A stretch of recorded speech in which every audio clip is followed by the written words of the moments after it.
Nicolás II nunca debió ser asesinado. En todo caso, se le debió juzgar en un tribunal de guerra. Mucho menos se justifica la matanza cometida contra su familia. Esto se supo al caer la Unión Soviética, y sobre todo cuando se exhumaron los cuerpos de las víctimas. Rusia se encontraba bajo una guerra civil y Lenin temía que la oposición los derrotara militarmente y restaurara al zar. La guerra fue un periodo duro y cruel para los rusos. Una vez conseguida la paz, los bolcheviques quedaron con el país a su disposición. La guerra había interrumpido el programa del gobierno, pero al finalizar esta e intentar construir el socialismo desde un modelo rígido centralizado, comenzaron a aparecer los problemas. Ludwig von Mises, en varias de sus obras, advierte que el gran problema que iba a enfrentar el socialismo era el cálculo económico.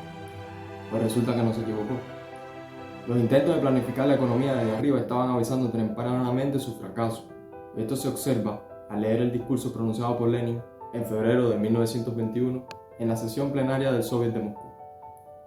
Es preciso tener presente que los cálculos para todo un año requieren un enfoque especial y unas condiciones especiales.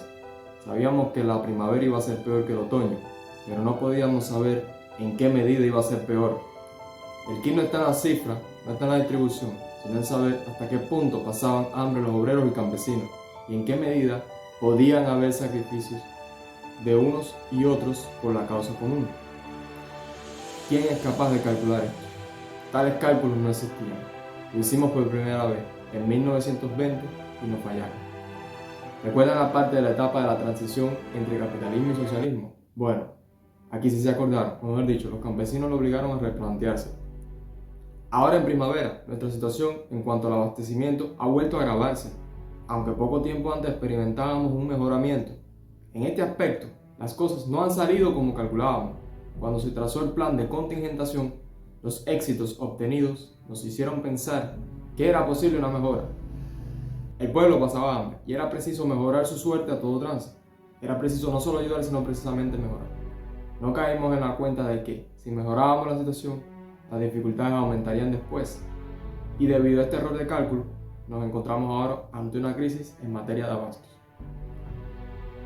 Para que se entienda, en una economía de mercado no se necesita saber la cantidad de arroz, jabón o ropa que necesita cada persona a nivel nacional. Se producen todo lo que el consumidor desea, necesita y puede comprar. El mercado determina cantidad y precio también. Y cuando algo pierde su valor, cesa o se reduce la producción, asignando las materias primas hacia lo que sí es demandado. Este proceso es descentralizado, lo que le confiere más flexibilidad al capitalismo, evitando que un error entre lo proyectado y la realidad tenga repercusiones a nivel macroeconómico. En el socialismo se trata de cumplir planes. Por otra parte, al estallar la guerra civil, los bolcheviques reaccionaron reforzando el control político del país. Para 1921 la situación todavía era tensa. Con motines por hambre y focos de tensión entre la propia militancia, empezaban las dudas y los debates sobre a dónde iba Rusia. Esto dio origen a un pretexto para garantizar el control sobre el debate político, esta vez dentro del partido. En una reunión, los militantes bolcheviques reciben el siguiente discurso de Lenin.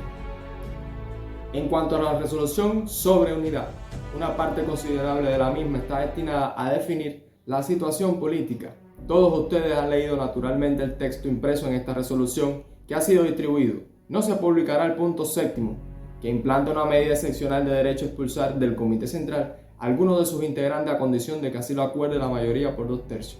La Asamblea General de Miembros Efectivos y Suplentes del Comité Central y de la Comisión Central de Control. Si se analiza, esta es una de las primeras evidencias del uso de tácticas de represión psicológica utilizadas en países socialistas. ¿Cómo te sentirías si al empezar un debate lo primero que te recibe es una moción para expulsar líderes por pensar diferente? Es un golpe psicológico tremendo. El kit de toda la resolución consiste en determinar nuestra actitud ante ciertas corrientes o desviaciones ideológicas. Al decir desviaciones, subrayamos que no vemos aún nada que haya adquirido forma definitiva, nada absoluto y perfectamente definido, sino solo el comienzo de una orientación política que no puede dejar de ser enjuiciada por el partido. Si no se trataba de algo definido, entonces ¿de qué?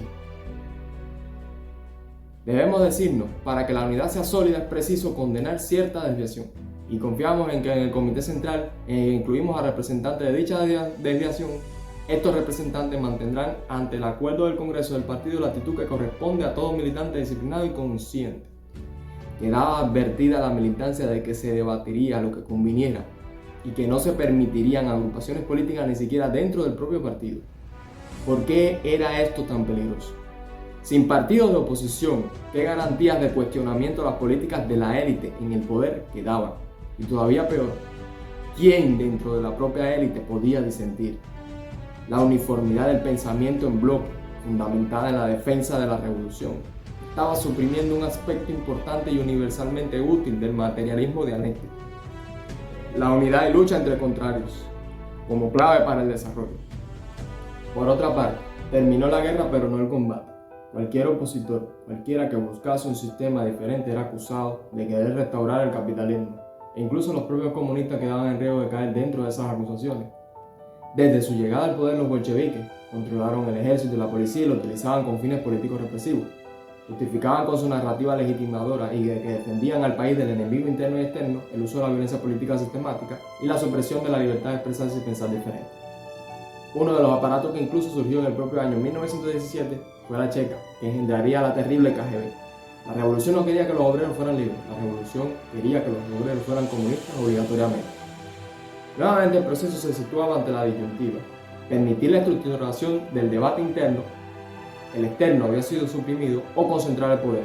Mientras la realidad demostraba la necesidad de la apertura económica, la élite avanzaba en el blindaje irrevocable de sus mecanismos de control. Esto es importante porque, como se ha evidenciado, Lenin era un hombre brillante, pragmático y, a pesar de sus defectos, certero a la hora de tomar decisiones. Pero en la época de Stalin, el costo humano de este sistema fue nefasto. No bastó con eliminar cualquier oposición política, ahora el debate interno en el partido quedaba prohibido. Hasta aquí podemos resumir algunos de los elementos importantes antes de pasar a la siguiente etapa del análisis del proyecto soviético. Los sistemas con monopolio político y ausencia de competencia institucional tienden a generar un proceso de blindaje progresivo.